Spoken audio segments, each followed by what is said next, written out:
Olá, bom dia, meu nome é Luiz Felipe e vou estar falando um pouquinho sobre a minha implementação do algoritmo Caminhos para determinar o número de ideais de clusters, né, dado um dataset.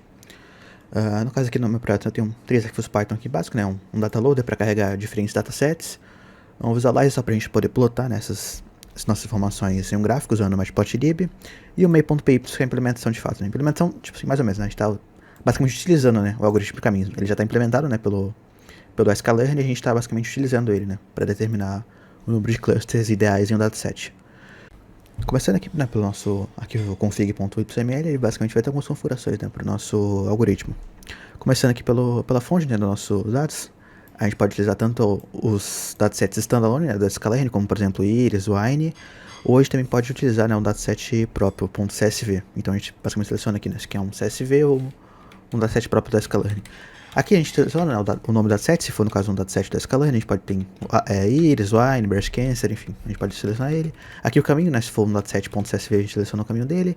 Aqui um random state, né, para controlar a aleatoriedade, né, para a gente sempre ter o mesmo resultado, baseado nos mesmos parâmetros, né. Aqui alguns parâmetros para o algoritmo caminho em si, né, que a gente implementou aqui no nosso main. Basicamente são alguns parâmetros básicos, né, basicamente como K-min e K-máximo, né, que é o mínimo de clusters a serem testados e o máximo de clusters, né, a serem testados. O método de finalização dos centros dos clusters, que eu utilizei o padrão, né, K-mins++.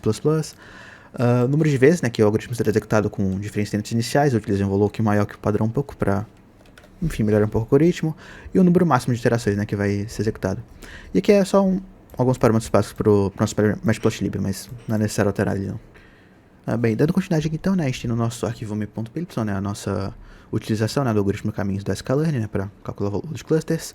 E aqui a gente tem, né, a descrição básica, né, nossa classe do visualizer e do dataloader, só para a gente poder, né, carregar os dados, né, e visualizar eles.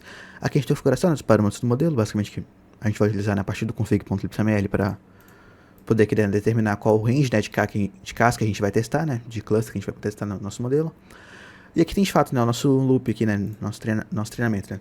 Basicamente para cada K, né, para cada diferente valor de clusters, né, ele vai executar, né, o caminhos aqui, né, e vai calcular, né, o coeficiente de silhueta a partir dele, né, a partir disso, basicamente, né. A gente vai testar isso para cada K, né, K igual a 2, K igual a 3, K igual a 4, enfim, vai testar eles e calcular um coeficiente, né, de silhueta a partir disso.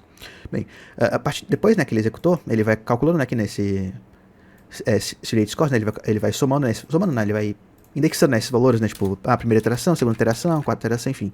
Ele vai indexando esses valores do coeficiente de silhueta, e depois dele decitar todo o range, né, dos valores de K, ele vai selecionar, né, pra gente o melhor valor de K, né, vai calcular pra gente o melhor valor de K baseado no coeficiente de silhueta, né, qual foi o melhor coeficiente de silhueta, basicamente, de todas essas iterações aqui.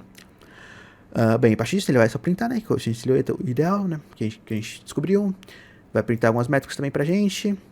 E também aqui ele vai também fazer um treinamento final, né, basicamente para poder visualizar, né, esse modelo de fato em um gráfico, né, com as features dele e tudo mais. A gente precisa ter um treinamento final aqui utilizando, né, o melhor valor de K que a gente descobriu, para a gente poder de fato, né, ver os dados, ver as features em um gráfico, né. Eu vou mostrar aqui na prática pra gente, né. Enfim, vou executar aqui, né, pra gente executar. A gente dá pip install recurrent.txt só para instalar os requisitos básicos, né, do nosso projeto. Eu já tenho tudo instalado aqui, aí depois é só a gente rodar, né, python main.py. Ele vai começar aqui, né, a calcular o coeficiente de silhueta para cada um dos Ks, encontrou o melhor coeficiente de silhueta. Enfim, aqui, né, utilizando o Matplotlib, vai basicamente mostrar um gráfico pra gente, coeficiente de silhueta dado o número de clusters, né, que a gente testou, no caso a gente testou entre 2 e 20, ele calculou aqui pra gente, né, o coeficiente de silhueta para cada um deles. O próximo gráfico aqui, ele é basicamente um gráfico em 2D, né, dado duas features aqui, ele vai plotar, né, pra gente mais ou menos como é que foi clusterizado, né, como foi agrupado. E também tem um gráfico em 3D também, plotando, né, agora com 3 features diferentes, né. No caso, como o nosso gráfico anterior é 2D, a gente podia só plotar 2 features. Agora, como ele é em 3D, a gente utiliza basicamente 3 features aqui, né. E calcula, né, calcula 2 clusters, né, calcula 2 grupos baseados nessas features, né. Quer dizer, não nessas features, né.